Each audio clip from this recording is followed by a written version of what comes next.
Hey, what's up? My name is Jeremy Sims, and I like studying the Bible and sharing what I found with other people. So if you are a people who likes discussing the Bible, this is a good place for you. We have been going through John, and we're going to finish up John chapter 1 here today. It's verses 43 through 51. I actually tried recording an earlier version of this video, and it just kept getting interrupted, and it was awkward, so we're scrapping that, and we're going at it again from scratch. We didn't get too far into the last one, just like a minute or so. Anything else to talk about before we get right into it? Yeah, I'm not a particular expert or anything, but I just like looking at the Bible, trying to do some research and pass it on to anybody who's interested. So hopefully this will be help to you. I think that's it. So, yeah. So what do we have coming up in this section? Some things of interest we have is we got the introduction of Philip and Nathaniel. God is assembling his original small group of disciples. And we're going to do a little background on Philip and Nathaniel. We don't know a whole lot about either one of them, but what little information there is in the Bible I'll share with you. There's also the expression, you might remember that Jesus says he saw Nathaniel under the fig tree. That's apparently an expression that means more than just being literally under a fig tree, so we'll get into that. I found some stuff in here to be just a real encouragement to me, something that kind of gets me excited and yeah, just gets me excited and happy to be a Christian. So if you need some encouragement, hopefully that'll encourage you. And finally, we end with this section ends with the discussion of the angels descending and ascending on the sons of man. And we will talk about some different perspectives on what that might mean. Not a real deep exploration on that, but just kind of throwing around that idea a little bit. And a real brief overview of some different ideas people have on that. Anyway, that's basically it. So before we get into this section, let's do a quick recap of last section, just because I'd like us to get the context and kind of ramp up to our current lesson. So let's look at what we taught last time, which is also on YouTube if you want to check it out. That is where Jesus calls his first disciples in verse 35. Let's run through this. The next day again, John was standing with two of his disciples. And he looked at Jesus as he walked and said, "Behold, the Lamb of God." So this is John the Baptist, not John the Apostle who's writing the Gospel of John. But this is John the Baptist standing with two of his disciples. And this is shortly after Jesus got back from his 40 days in the wilderness. And he says to his disciples, his people who have been following him and learning from him, and says, "That's the Lamb of God. That's the real guy you need to be following. Go check him out." So the disciples immediately do. But in verse 37 it says, "The two disciples heard him say this, and they followed Jesus." Just, let's do it. Jesus turned and saw them following and said to them, "What are you seeking?" Good question I think we should all ask ourselves. What are you seeking? So Jesus kind of trying to figure out what they're after.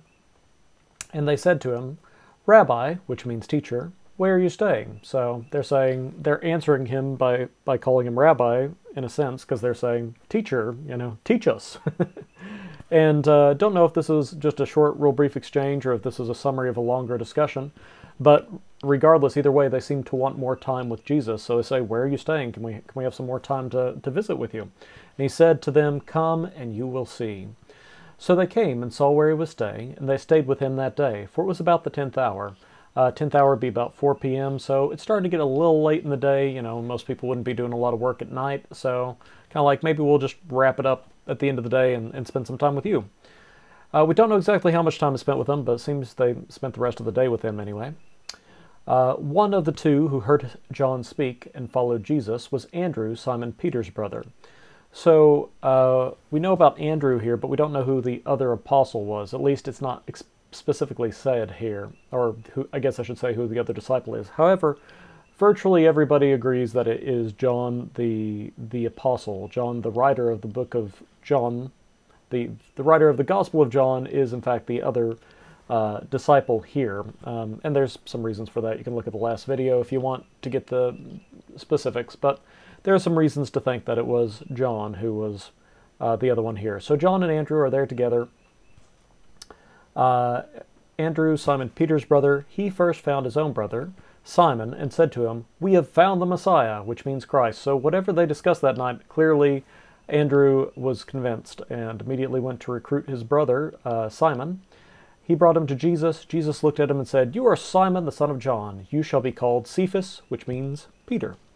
So this is the famous Peter, which I would suppose know more about him in the Gospels than anybody else. I think that's fair to say. So yeah, this is Peter. Jesus changed his name from John, not John, son of Simon, Simon, son of John. Those were both very common names. He gives him a less common name, Peter, probably as like a nickname, and also probably having some significance as to why that name was chosen, which, if you want more details on that, again, look at the last video. All right, that sets us up for this particular section where Jesus calls Philip and Nathaniel, so let's get into that. First, we're going to read the whole thing, then we'll come back and start breaking it down verse by verse. And I always say every time we get to a new section, I think maybe I can get through this one a little quicker than last time. And I'm always wrong. It always takes way longer than it feels like it should. And this one I don't think is going to be super short, but I actually do think perhaps I can get through this one a little bit more quickly. I have some things to say, but not as much as I have on some of the other sections. So, let's get into this. Verse 43, we'll read through this section to the end of the chapter and then go verse by verse. The next day, Jesus decided to go to Galilee. He found Philip and said to him, "Follow me." Now Philip was from Bethsaida, the city of Andrew and Peter. Philip found Nathanael and said to him, "We have found him of whom Moses and the law and also the prophets wrote, Jesus of Nazareth, the son of Joseph." Nathanael said to him, "Can anything good come out of Nazareth?" Philip said to him, "Come and see." Jesus saw Nathanael coming toward him and said of him, "Behold, an Israelite indeed, in whom there is no deceit." Nathanael said to him, "How do you know me?" Jesus answered him, "Before Philip called you, when you were under the fig tree, I saw you." Nathanael answered him, "Rabbi, you are the Son of God. You are the King of Israel." Jesus answered him, "Because I said to you, I saw you under a fig tree, do you believe?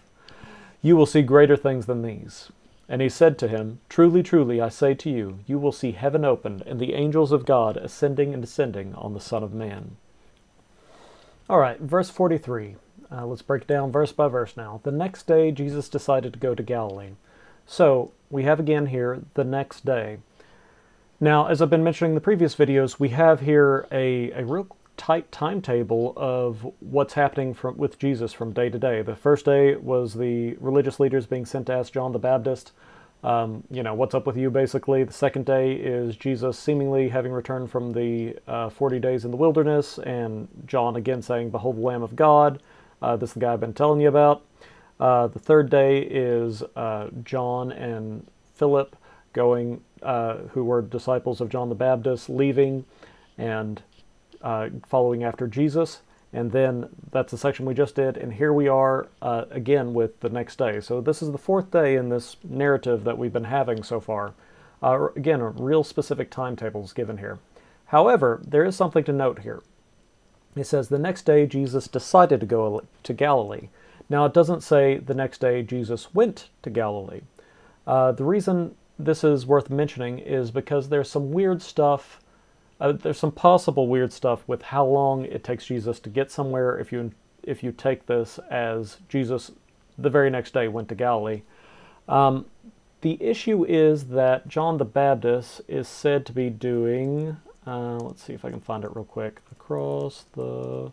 there we go. He is said to be doing the baptism in Bethany across the Jordan. And then we see we're still around John the Baptist in the last section, which would be the third day. Here we are on the fourth day, and it says he decides to go to Galilee. Now, I think there's some debate as to where exactly Bethany across the Jordan is, but as I looked up several days ago, so giant grain of salt with this one.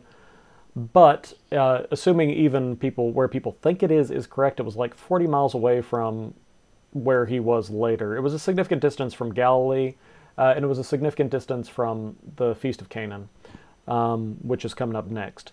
So if it's a lot of ground to cover for a single day, which is what you kind of end up with, him having to go a big distance in a single day, if this is him describing him, depending how you take this. So I just thought I'd point out when I was trying to figure that out, which I didn't, I haven't got a complete timetable on that, but when I was trying to kind of work out the timetable, I noticed it said the next day Jesus decided to go to Galilee. I don't see anywhere that said he had made it to Galilee by the next day. So there might be some wiggle room in there. All right, so anyway, he decided to go to Galilee. He found Philip and said to him, "Follow me."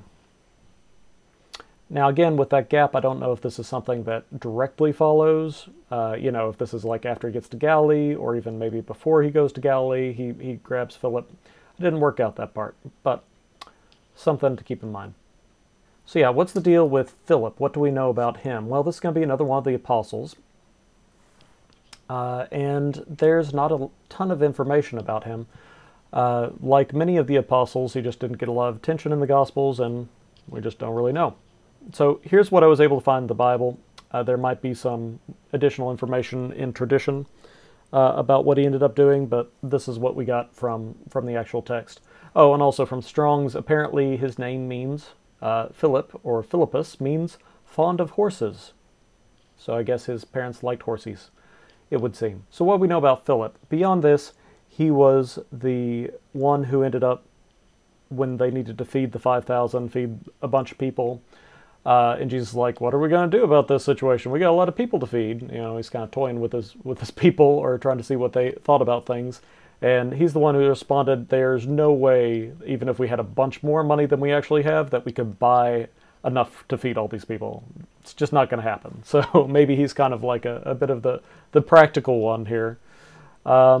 So that's one thing he did. Another thing he did was, if you watched the last lesson, we talked about how Andrew was the one who, when the Greek Jews came to find out about Jesus, they were like, we've heard about this guy, we want to get some more information, we'd like to meet him. Andrew took the Greek Jews to Jesus. But before that, I think he actually found Philip, and they brought the Greek Jews together to Jesus. So that's another point where he stands out in the gospel a little bit. And then there's only one other thing we really have of him that's distinct from the rest of the apostles. He's mentioned as part of the group other times, but he doesn't do anything distinct. But there's one thing he does, and that comes later in John chapter 14, verse 8. Philip saith to him, this being Jesus, Lord, show us the Father, and it is enough for us. Jesus said to him, Have I been with you so long, and you still do not know me, Philip? Whoever has seen me has seen the Father. How can you say, Show us the Father? Do you not believe that I am the Father, and the Father is in me? The words that I say to you, I do not speak of my own authority, but the Father who dwells in me does his works. Believe me that I am the Father, and the Father is in me, or else believe on account of the works themselves. So yeah, this is the only other glimpse we have of Philip, and he seems to not be getting the nature of Jesus' deity, or the closeness of his relationship with the Father there. But yeah, anyway, that's the only thing we have on Philip beyond this passage. Now there actually is, I was getting all excited because there's a big story about Philip in Acts and all the stuff he was doing. I think that ties into Simon the Magician, if I remember. I had my notes on it and I deleted them because it turns out that is a different Philip. So apparently that's Philip the Evangelist. I don't know. Just Philip, not so much an evangelist, I guess. Well, anyway, that's just the title we called him. I don't know how they got that title, but regardless, that's what we know about this Philip. So it's a little background information, or I guess foreground, since this stuff happens later. Foreground. It's a flash forward? I don't know. Whatever. That's some more information on who this guy is. I just think it's kind of fun to have a little more information about him so they kind of stick out in our heads. He found Philip and said to him, Follow me. Now Philip was from Bethsaida, the city of Andrew and Peter. It's interesting that so many of the apostles were from the same city. I don't know what significance that might have. As far as Bethsaida and what that means, it means fishing house. I also heard some people say a place of hunting or something like that. But most associations I found said fishing house or house of fish or something like that. So yeah, it seems to be a place that was famous for fishing, which makes sense since a bunch of these guys were fishers. Maybe some sort of connection with them being fishers of men. I don't know. Anyway, Matthew 11:21 actually mentions Bethsaida again. It says, Woe to you, Choserin, this is Jesus speaking, Woe to you, Bethsaida, for if the mighty works done in you had been done in Tyre and Sidon, they would have repented long ago in sackcloth and ashes. So Bethsaida, apparently not the best place. At least they did not seem to respond to the message of Jesus very well. Now Philip was from Bethsaida, the city of Andrew and Peter. Philip found Nathanael and said to him, We have found him of whom Moses in the law and also the prophets wrote, Jesus of Nazareth, the son of Joseph. So again, somebody who has a little exposure to Jesus and is fully on board that this is the Messiah. I don't know what Jesus was saying to them, but it apparently got through. It does make you wonder if he did some special revelation to them in particular, or if they were just had tender hearts to actually see the truth of who God was, or who Jesus was. And of course, things later in the Gospels would make it seem that they still were long ways from fully understanding, including actually in this section, which we'll talk about here in just a second. But still, they seem to get it pretty quick, at least from a broad strokes kind of perspective. So Philip found Nathaniel. Who's Nathaniel? So John is the only gospel that mentions the Nathaniel. And the only thing that's ever said about him, other than this and stuff with the other apostles where they're kind of grouped together, is that he went fishing with Peter after Jesus died. However, most people think that Nathaniel is also Bartholomew, because Bartholomew is mentioned as one of the 12 in the other Gospels, and he's not mentioned here in the Gospel of John. And there are also some early traditions that suggest that they are the same. Also, there are several places in all the Gospels where, I think, or at least most of the Gospels, I'm not sure if everyone has this, but there's a certain section in most of the Gospels that has a list of all the apostles, and in those lists, Bartholomew is always listed next to Philip, and yet here in this Gospel we find Nathaniel, Philip being the person who got Nathaniel, right? So we see those two associated. So almost certainly Nathaniel was actually Bartholomew. It's just another name for him. So you might then say, what does the Bible say about Bartholomew, since Bartholomew and Nathaniel are the same person? And the answer is nothing. I mean, it does. It mentions him several times, but it's always in connection with the other apostles. There's nothing distinct about him mentioned in the Bible. So we really just don't know too much about these guys, especially poor Nathaniel/Bartholomew. Now, Philip was from Bethsaida, the city of Andrew and Peter. Philip found Nathanael and said to him, "We have found him of whom Moses in the law and also the prophets wrote, Jesus of Nazareth, the son of Joseph." So again, we don't know what Jesus actually discussed with these people, but it seems like it must have been connections probably to the Old Testament law.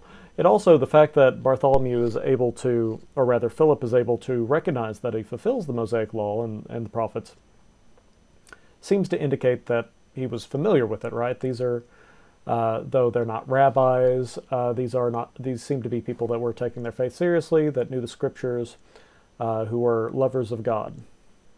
As far as what passages in particular, I don't know, but I mean, really the entire Mosaic law and prophets, which, Moses and the prophets, I think is actually how they refer to the entire Old Testament canon, not just those in particular, if I'm not mistaken, but really the entire Old Testament was, in some sense or another, directed towards Christ. Which I am a little careful saying that, because I've seen people who have this attitude of like, you have to find Christ in every single scripture. Well, there are certain, they all fit into the larger picture. It doesn't mean necessarily every single verse is a direct tie, which seems like it would go without saying, but some people do take that attitude. But yeah, I mean, like, the census in Numbers 1, probably not directly telling you something deep about Christ, unless you want to talk very broad about, God's nature in general, like he is a God of order. But, so we do need to be a little careful with that. But anyway, the entire thing kind of points to him. Matthew Henry had a comment on this I thought was kind of interesting. It was just talking about kind of the nature of how Jesus was predicted. But he said, glorious things were written there concerning the seed of the woman, the seed of Abraham, Shiloh, the prophet like Moses, the son of David, Emmanuel, the man, the branch, Messiah, the prince. Anyway, just thought that was a kind of neat little turn of phrase. Now, look at what Nathaniel says. I keep on getting Nathaniel and Philip mixed up. Look at what Philip says specifically here. Philip found Nathanael and said to him, "We have found him of whom Moses in the law and also the prophets wrote, Jesus of Nazareth, the son of Joseph." So it's so inspiring in that he just wanted to witness to somebody, share the truth about Jesus as soon as he could with the next person. But in a certain sense, look what he says. He's Jesus of Nazareth, the son of Joseph. Well, kind of. Is he actually Jesus of Nazareth? Well, sort of, but he's also Jesus of Bethlehem, right? wasn't actually born in Nazareth. Was he the son of Joseph? Well, kind of, but he was really the son of God, the son of the Father. I have a bug trying to kamikaze me. Anyway, yeah. So it's cool because you see Philip being so excited to share the truth of God with him, but yet, and maybe this is being too picky, poor Philip, because what he was saying was true in a sense. And yet, I do wonder if maybe we were supposed to learn from this that he didn't really totally get it. He was still missing so much information. He's only understood Jesus in part, when there was so much more to his nature, to his ministry, to who he was. And yet, even sharing things, only partially true, or maybe even partially in error, he was excited to do it, and he passed on what he knew. And I think that's good encouragement for us, that we shouldn't let all the many things we don't know stand to stop us from sharing what we do know of Christ. It can be really intimidating to think about all the things you don't know and just be quiet. But though we should obviously stay humble and be careful, I think it's best to go ahead and share what we do know. And that's something I wrestle with as trying to teach on these YouTube videos, even though I know I'm reaching a very small audience here at the moment and perhaps forever. Still, I do want to take that seriously. Teachers are under more condemnation. And every time not every time, but many times when I teach a video, I almost immediately, within a month or two, I'm like, oh, I got that wrong, because I'll mess up a little detail, or maybe not even a little detail, sometimes a medium detail. I don't think I've messed up anything terribly. But, yeah, and I'm kind of like, well, should I not say anything? And I'm like, well, I've got to be faithful to pass on what I've learned. That's when I got more serious about studying the Bible and stuff, I started telling God, look, if you help me understand, I will do my best to pass it on. I think God has given me a hunger for the Word of God again, and studying, and hopefully it's helping other people. So, anyway, let's see, what else do we have here? Philip found Nathanael and said to him, we have found him of whom Moses and law and also the prophets wrote, Jesus of Nazareth, the son of Joseph. I think that was all I had in that section. Yeah. So let's look at Nathanael's response. And Nathanael said to him, can anything good come out of Nazareth? So, a great response here. Very funny. Nathanael seems to be kind of a skeptic. And you know what? That's okay. I don't think that's necessarily a bad thing. He was, at the time there were many people, not necessarily many people, but it was not uncommon for people to say, I am the Messiah. And he's kind of like, oh yeah, sure, another one who claims they're Messiah, whatever.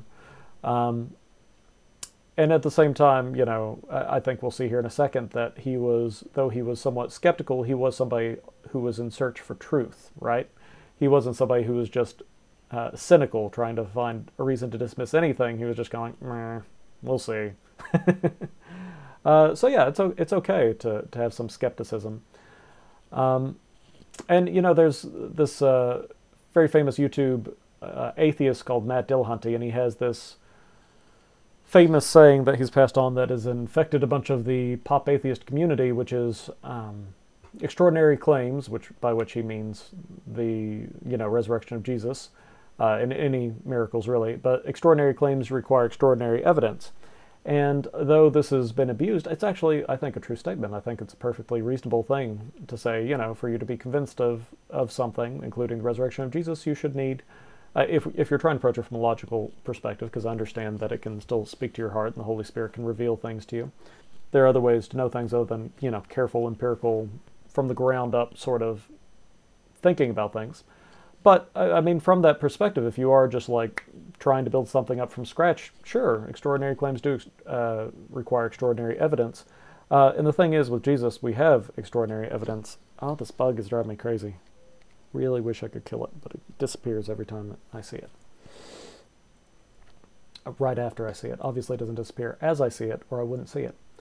Anyway, extraordinary claims, yeah, so, I mean, the thing is, there is extraordinary evidence for the Bible, the fact that you have 4 biographies and living memory of the person who died, the people who were testifying, Paul has letters, I want to say within 5 years, certainly within 10 or 20 years of Jesus's death, talking about, the miracle of his resurrection. So it's not like it was this slowly fabricated doctrine. And, you know, well, that's a whole big discussion in of itself. But regardless, Nathaniel seems to have maybe that spirit about him where he's like, yeah, whatever, show me the evidence. So, and we'll see what happens there. Something else, this comes from studylight.com. Possibly Nathaniel knew that the Messiah shouldn't be from Nazareth, because that's what Philip said. Philip said he's, you know, it's a dude from Nazareth. Moses in the law said that he should come out of Judah, and the prophets had assigned Bethlehem for the place of his nativity. So it could be that Nathaniel was a bit of a messianic scholar and knew these sorts of things and was like, nah, Philip, you're being fooled here. He's not, that can't be right. So what was so bad about Nazareth? Well, it was mostly a Gentile town, and wasn't, I don't think it was particularly big, but it actually wasn't that far from Nathaniel's town. So could just be like some friendly rivalry there. A lot of preachers I saw mentioned this idea of, because I always look at preachers' views on passage before I get to it. I you know, listen to it on YouTube, like you're listening to this on YouTube. And a lot of them go for bigotry and like, oh, he was such a bigot against the people from this other city. He hated Nazareth, and we have to watch out for bigotry in our own heart. Brr, brr, brr, brr, brr. Yeah, obviously you do need to look out for bigotry in your own heart, and maybe that is what's happening. Maybe he really, really unjustly hated Nazarenes. But you're getting a lot from not much there, aren't you? I mean, it seems to me like he was just making a stupid mocking comment, like, oh yeah, if anything good come from Nazareth, it could have been like a hometown rivalry sort of thing. I mean, people make these sorts of comments all the time. Like, you know, people that have never been to New Jersey make jokes about New Jersey. Why? Because it's fun to make jokes about New Jersey. It's just a joke. You know, I live in Arkansas, and people all the time are making jokes about, if it ever comes up in pop culture, it's pretty much always as the butt of a joke. And, you know, and people have all these negative stereotypes about Arkansas. They've never been. If they actually were to come to Arkansas, they would know all those stereotypes are completely true. But, you know, the thing is, like, all the people are like, oh, bigotry, this is bias and racism and blah, blah, blah, on taking this comment about Nathaniel being way out of line. It's like, relax, guys. You know, it's a joke. It's okay to take things as a joke sometimes. And I don't know definitively, maybe he was a hardcore bigot from against Nazarenes, but come on, why would you take it that way? I don't, just, you know. You have the ability to choose what does and doesn't offend you, and some of you are set to be offended real easy, okay? But you got a lot of control over what you find offensive. Have a little sense of humor here, people. All right, so what is Philip's response to all this? Nathaniel said to him, can anything good come out of Nazareth? Philip said to him, come and see.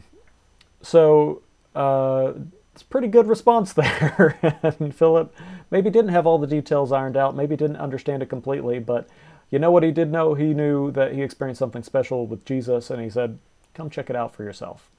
And also notice he didn't say go and see. He said, I'm already going, why don't you come my way? Which is a great, there's so much stuff that's really good in here, I think, for witnessing to people, for sharing the gospel. It's just like, look, I'm already heading this way, why don't you just come along with me? Whether you're talking about coming to church or just the path you're on, walking with God, whatever it is, don't ever say go to God, say come to God, you know, come over here. I'm trying to get close to him, you come over here too. Yeah, so he said, come and see. And I think, you know, again, if you are somebody who doesn't know everything there is about Christianity, which who does, but if you don't feel like you can always give a perfect answer for your faith, fine, just tell people what you've experienced. Try to get them to see what you have seen, whatever that is. You know, Philip had the opportunity to make Nathaniel actually see Jesus himself, but, you know, we have the ability to share what God's been doing in our lives. Yeah, so. Matthew Henry had a good comment on this. He said, let us not stand arguing here, speaking of, you know, Philip not trying to argue here with Nathaniel, let us not stand arguing here and raising difficulties to ourselves which we cannot get over. Let us go and converse with Christ himself, and these difficulties will all vanish presently. Nathanael said to him, can anything good come out of Nazareth? Philip said to him, come and see. Jesus saw Nathanael coming toward him and said of him, behold, an Israelite indeed, in whom there is no deceit. So, it must have been it's interesting what he said here. He says, an Israelite indeed. So like a legit Israelite, seems to be what he's saying. And it must have been kind of a rare thing in Jesus' estimation, which I'm sure was the correct estimation, to have a genuine, true Israelite, somebody who was really faithful to the covenant, who was really serious about it, for it to be something worth remarking on, right? So the bug again. This probably isn't showing on camera, and I probably look like a madman. I want to kill that bug. It's like bright enough in here for me to see it pass by every once in a while, but not bright enough for me to actually be able to pin it down. The problem is the lights are off in the house. I need to turn a light on. That might get it to go away. It's trying to go towards my light source, which is the window. An Israelite indeed, in whom there is no deceit. So what does this deceit mean? It kind of means like trick, bait, wile, craft, deceit, guile, subtlety. Those are some of the Strong's definitions thrown out there. So I think probably the number one thing that comes to me, there are several different ways to take this. One, just somebody who doesn't lie, but also makes me think maybe it's somebody that's just like a straight shooter, is kind of how it hits me. Maybe he's one of those people who just kind of calls a spade, which would be very fitting with the way he reacted to hearing that there was supposedly a new Messiah, right? You know, oh yeah, sure there is. He's just calling it like he sees it, right? Yeah, like, that's not very likely, especially from Nazareth. Come on. Something else could be, and I think this would also fit well with what we see here in the context, it could be that he's somebody who's just not easily fooled, right? He's somebody who tries things out. He just doesn't believe the first thing he's told. He wants some evidence, which again isn't a bad thing. So regardless, Jesus actually praises him. You know, Jesus knew what he said, as we'll see here in a second. But yeah, he knew what he had said. He knows, I guess, well, I don't know exactly what all Jesus knew. I know God knows everything, but Jesus at this time seems to have limited himself in some ways, in that we know he didn't know when the second coming would be. And I don't know if that's the only thing he was allowed himself to not know or what, but regardless, we know he had some special insight, as we'll see here in a second. And with that in mind, he knew that Nathaniel had kind of been like, can anything good come out of Nazareth? And you'll notice here Jesus does not respond to that. You know, he could have taken that as a slight, I guess, if he were somebody who decided to be offended about everything, like some of you are. But whether he knew his heart or just decided to be gracious, I don't know. He didn't snap back on the guy. He did not try to get a pound of flesh. Instead, he actually found something to compliment him about, which is a really nice, gracious thing, you know, to give him a little bit of praise, like, hey, nice job being a good Israelite. You know, Jesus wasn't mad at his doubt. If anything, he gave him praise for having some discretion, right? And the fact that Nathaniel responds here in a second ago shows his heart, that he wasn't somebody who was just trying to be cynical. He wasn't somebody who was just trying to object. He was actually seeking for truth, because when he saw truth, he recognized it, and he was moved, and he responded appropriately. Behold, an Israelite indeed, in whom there is no deceit. Nathanael said to him, how do you know me? So whatever, you know, clearly this description from Jesus, Nathaniel was like, oh, okay, this guy somehow knows me. So it must have been a spot-on insight into his character. Nathanael said to him, how do you know me? Jesus answered him, before Philip called you, when you were under the fig tree, I saw you. The fact that Nathanael knew, by the way Jesus spoke, that he must have known something about him, that it was insightful, made me think of Hebrews 4:12 through 13, which just kind of shows a little bit of God's knowledge of man's heart. It says, for the word of God is living and active, sharper than any two-edged sword, piercing to the division of soul and of spirit, of joints and of marrow, and discerning the thoughts and intentions of the heart. And no creature is hidden from his sight, but all are naked and exposed to the eyes of him to whom we must give an account. So yeah, Nathaniel got to get an up-close acquaintance with that aspect of Jesus real quick. Nathanael said to him, how do you know me? Jesus answered him, before Philip called you, when you were under the fig tree, I saw you.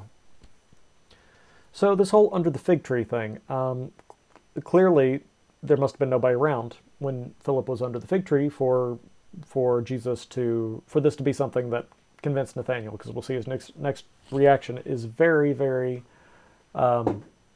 affirmative of, you are actually God, you are the Messiah. He was very quickly convinced. However, though this very well might have been a literal fig tree, there's some more stuff to it than just that. So fig trees seem to be associated with the idea of meditating upon God. I wasn't able to find out exactly why, but I found commentator after commentator, preacher after preacher saying it, so presumably that's true. That it was something that had somehow become culturally associated with meditating on God. A lot of times being actually under a fig tree. People might have their own little trees or might find one in the wild, and they'd go under there and they'd spend some time just thinking about God, praying to God. And it was just idiomatically an expression, is what I've gathered, for spending time with God. There are a lot of, I didn't save any of them, but there are actually a whole bunch of scriptures that refer to the idea of a time of prosperity and peace being when someone can rest under their own fig tree. See that a lot in the Old Testament scriptures. So it seems to just be kind of like a place of peace and reflection and meditation with God. So it's a very good chance that Jesus was referring to this. And if this were the case, Jesus was not just saying, hey, I saw you under a literal fig tree, though again, it may have been a literal fig tree, but more likely he was saying, hey, when you were spending time thinking about me earlier today, I heard you. So yeah, that's pretty cool. Something else, and this is a similar thought, but slightly different, something from underthefigtree.org, which is a company that does educational tours of Israel. Apparently, they were explaining why they named their company that, and it said first-century disciples would follow their rabbi as he walked throughout the land, teaching with both word and action. Learning from such a rabbi was described as sitting at his feet, and was most often done under a fig tree. Fig trees provided cool shade and succulent sweet fruit. Soon, sitting under the fig tree became an idiom for someone who sat in the shade of the rabbi, enjoying the sweet fruit of his instruction and wisdom. So that's a slightly different application of that idiom. I assume both of those are probably true. But I think the one just of it being time of meditation with God works better in the context. But I found that and I thought it was worth sharing anyway.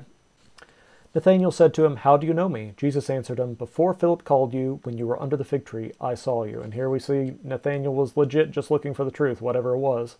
Nathanael answered him, "Rabbi, you are the Son of God. You are the King of Israel." Jesus answered him, well, I guess I need to unpack that. It's so exciting, I need to just keep going. Nathanael answered him, "Rabbi, you are the Son of God, you are the King of Israel."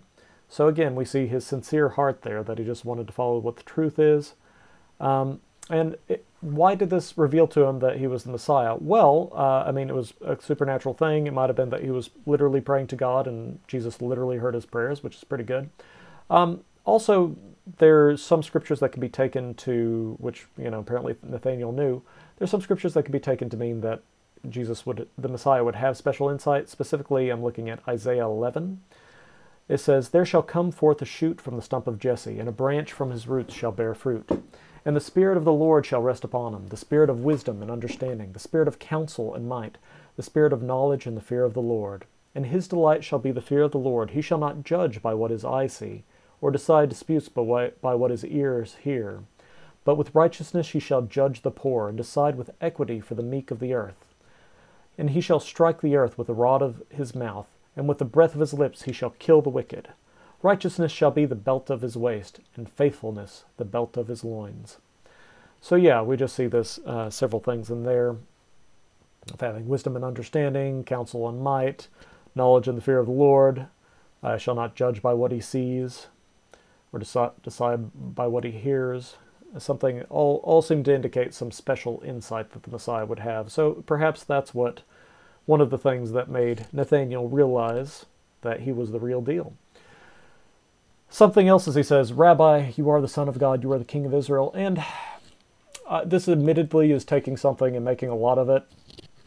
And this might be me reading into it. But hear it out anyway, and even if it's not necessarily what the text is saying, I think it's something worth thinking about. It seems to me the order in which these are listed are kind of an ascension of roles. So first he says, you know, you are the rabbi. Next he says, you are the son of God. Next he says, you are the king of Israel. Now, obviously the king of Israel in a more traditional sense, like David would be under the son of God, but we are talking about rabbi, son of God, king of Israel, as in that messianic role. I think that is what he's talking about. So again, might be overreaching here, but here's what I was thinking. It made me think that in terms of how people accept Christ, it seems to me that many people are interested, take him as a rabbi or a teacher, many people take him as the son of God, many people take him as the king, and that those are three different levels of accepting Christ. I'm not talking about accepting Christ in terms of salvation, but let me just explain it. You know, many people will speak of Jesus and say, oh yeah, I mean, he was a good teacher, I believe he was a good teacher, had a lot of good thoughts there, and that's where they want to leave it. You know, they don't want to go any further with it. They don't want to think of him actually being God. They certainly don't want him to be king. But they like the idea of him, yeah, he's got some good stuff there, he's a good teacher, a lot of stuff to learn there. And then some people, if they get to know the teacher a bit more, they also want to make him, you know, their God, right? They'll say, sure, you can be God. I like that idea. I need a God in my life. Somebody looking out for me, somebody taking care of me, somebody that I can throw my responsibilities on when they become too much for me. People like having a God, but it's that last one where, yeah, people like him as a teacher, people like him as son of God, but do you want to make him your king? Do you want to give him authority in your life? Do you want to give him power in your life? Do you want to say, it's not just that you are a teacher whose ideas I sometimes like, and the son of God who, you know, everybody needs their God to take care of them, right? But is it actually, no, not just that, but you're my king. You are somebody whose authority I am under. That's a different level, I think. So, yeah, it just struck me again. I'm probably putting this onto the text, but I think it's a worthwhile thought. So I do want to make the distinction that I don't think this is from the text, but or at least it's reaching. But I think it's still something worth considering. And you know, there's a guy I've been witnessing to for a while, or trying to. I've been speaking to him about God, and it's really good about talking to him about God. He's open to a bunch of stuff, but as soon as I start to like kind of nail him down a little bit, he would, I'm sure, say that Jesus was a good teacher. He would even claim him as his God. But if we get to the idea of him being like the king, and you're actually committing something, the conversation dries up real quick.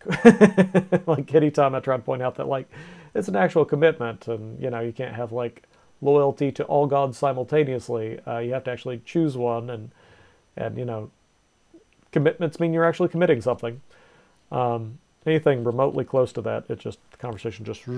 And I think the issue is that he likes him as a teacher. He likes him as his God, as you know, somebody whose name to claim and say, you know, I'm covered. But if it comes to actually, if he actually made him his king, then he'd have to, you know, stop some things in his life. So that changes it. So I hope he will. I hope he will get to call him his king one day, but not right now. Verse 50. Jesus answered him, "Because I said to you, I saw you under the fig tree. Do you believe? You will see greater things than these." And this is just such an encouraging verse for me. Here he is. This is a brand new convert. He's like, you haven't seen nothing yet. And just thinking of that applied to our lives, which I think is fair. You know, if you just really, really think about what it means to be a Christian, then, oh man, we are going to see so many greater things than what we've seen thus far. And it doesn't matter where you're at in your life. It doesn't matter if you're just starting off or towards your twilight years or, you know, in miserable time in your life or in the best time of your life. It doesn't matter. There's so many greater things you're going to see. Anything you've seen of God, or just from a more human perspective of pleasure, it's just not even going to compare to the wonders that await us. And yeah, if you need some encouragement, just think about that. The best things you've ever seen in your life, you're going to see greater than these for infinity, which is pretty cool. And I think I might have mentioned this before, but I'm going to mention it again. You know, I've been, you know, I have all these things I want to do with my life, and I'm at the point that I'm nearly halfway through it, probably a little shy of it, but I'm nearly halfway through my life, and supposedly, we'll see what happens. But you really start to look at, like, what have I accomplished? What do I want to accomplish? You know, and both in terms of serious things and in trivial things. You know, I really enjoy video games. I wish I had more time to play video games, and sometimes I find myself think that I wish I had more time to play video games. And then I realize I literally have infinity, and I'm like, how can I complain? How can I feel bad for a single second? I've got forever. Yeah, so, and that's such a petty thing in the grand scheme of things, but really, if you can just put things in the eternal perspective, you know, wherever you're at right now, you haven't seen anything compared to what God's going to do. So, almost done. Verse 51, and he said to him, Truly, truly, I say unto you, you will see heavens open and the angels of God ascending and descending on the sons of man. So the you here, you will see greater things than these. And truly, truly, I say to you, these are plural, all right? So he's not just talking to Nathaniel here, he's talking to the disciples as a whole, the apostles as a whole, it would seem. Maybe even Christians as a whole, but probably the apostles. And then it goes, Truly, truly, I say to you, you will see heaven open and the angels of God ascending and descending on the Son of Man. Probably, if you are... Oh, let's talk about truly, truly real quick. There's a lot of stuff, I think, caught up in truly, truly. Just means to affirm something, say this is trustworthy, a firm declaration of that.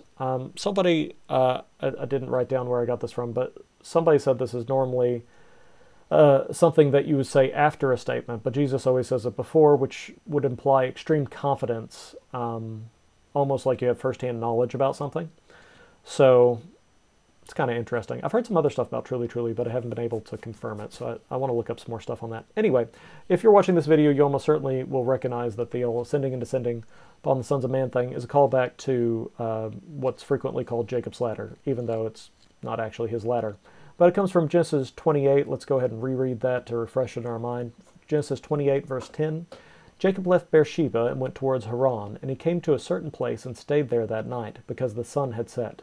Taking one of the stones of the place, he put it under his head and lay down in that place to sleep. And he dreamed, and behold, there was a ladder set up on the earth, and on the top of it reached to heaven. And behold, the angels of God were ascending and descending on it. And behold, the Lord stood above it and said, I am the Lord, the God of Abraham your father, and the God of Isaac. The land on which you lie I will give you for your offspring. Your offspring shall be like the dust of the earth, and you shall spread abroad to the west, and to the east, and to the north, and to the south. And in you and your offspring shall all the families of the earth be blessed. Behold, I am with you, and will keep you wherever you go, and will bring you back to this land, for I will not leave you until I have done what I have promised you. Then Jacob awoke from his sleep and said, Surely the Lord is in this place, and I did not know it. And he was afraid and said, How awesome is this place! This is none other than the house of God. This is the gate of heaven. So, yeah, key things being, there was a ladder set up on the earth, top of it reached to heaven, and behold, the angels of God were ascending, descending on it, and then him saying, This is none other than the house of God. This is the gate of heaven. So, pretty cool story, kind of random story. I don't know what people... I'm curious how the Old Testament people would interpret this passage, because without connection to Jesus, I don't really know what to make of it. I'll have to go back and look at that at some point. But anyway, so this passage is being echoed here by Jesus, and you remember before it said that Nathaniel was under the fig tree, which probably means he was meditating on God, maybe on studying God's Word. You know, wouldn't it be interesting if he was meditating earlier that day about Jacob's ladder, about... You know, again, it's not actually Jacob's ladder, but if he had been thinking about this very passage, and now Jesus is taking that and saying, let me tell you about Jacob's ladder. I got something for it on you. I've got something on it for you. So the question on this is, and this isn't something I would have traditionally thought, but apparently there are a bunch of different interpretations on this. or speculations, I guess. And the issue is basically, is this literal or is this figurative? And I've always thought figurative, and I think I've always been taught figurative. Although it did cross my mind before I looked into it, maybe there's some literal, maybe this could be referring to something literal, maybe. So yeah, that's the question is, was this an actual sign or event that Nathaniel and some of the other apostles witnessed? And this is something that's been discussed. So I just thought I'd throw out some of those ideas real quick. Some people have suggested the Transfiguration being an example of this. You know, we see there God's glory finally unveiled. We see Elijah and Moses coming to be with them, which you could take as like a descension on the Son of Man, so to speak. You know, with heaven, you could talk about that as being kind of like the heaven, or sorry, with him being glorified, perhaps that's like heaven being opened a little bit. So that's something people have discussed as a possibility. It could also be that this, you know, more specifically literally happened, that there was just literally angels descending and ascending on Jesus in the most direct fashion possible, just like you might picture it in your head, and it just wasn't recorded in any of the Gospels. Seems unlikely, but I guess that's possible. Some people have suggested it might be the ascension of Christ, which I guess his descension in this case would be him descending to earth in the form of a child, and his ascension being him going back up to heaven. And some people have suggested that the angels may have attended him on this. It says he goes up with clouds, and I've heard people make the case before that the clouds were like groups of people or groups of some sort of being,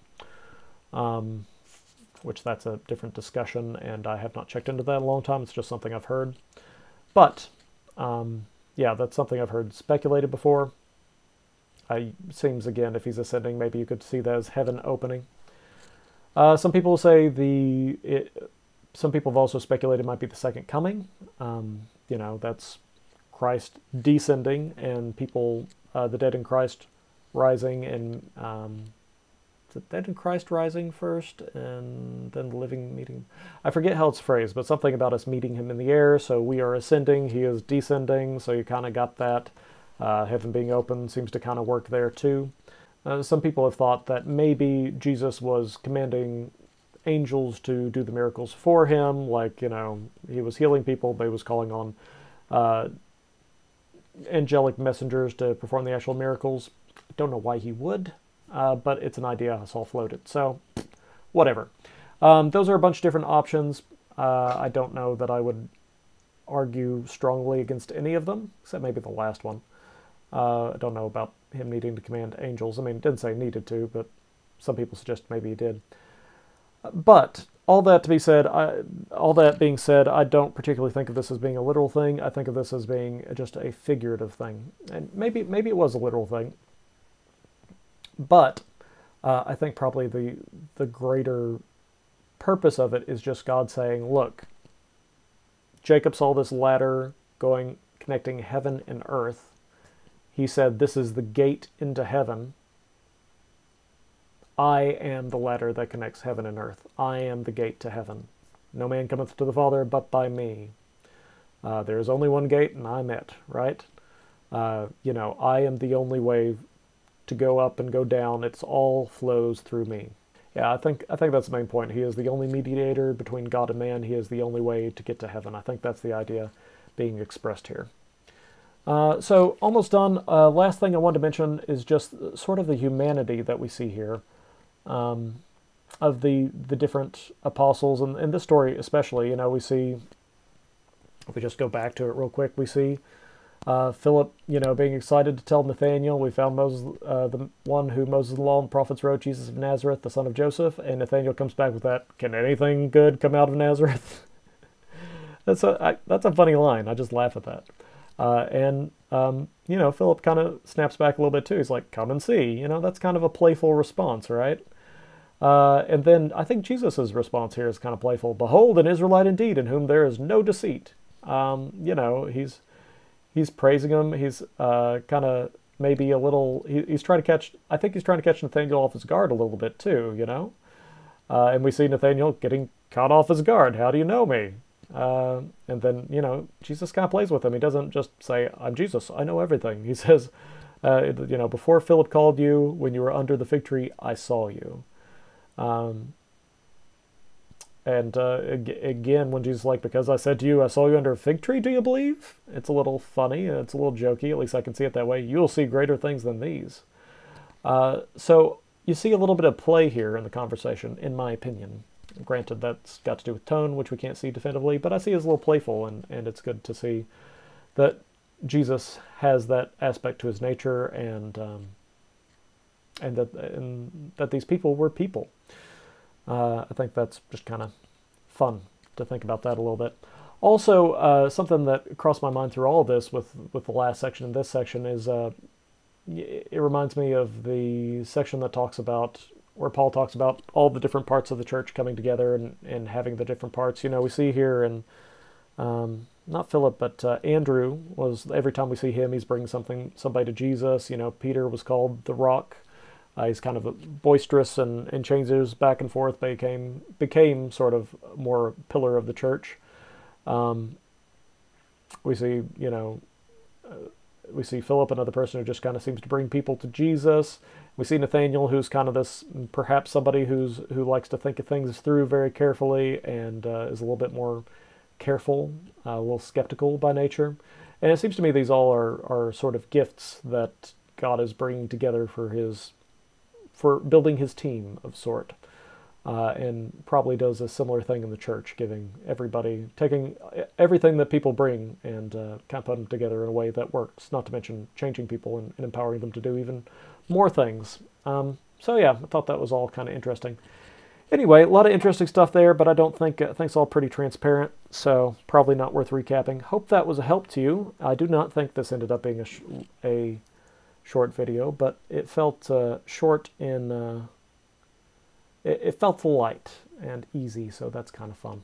And I hope you got a lot out of it. And I guess that's it. I cannot go quick. I cannot talk for less than an hour. It's the law, I guess. All right, catch you next time. Bye.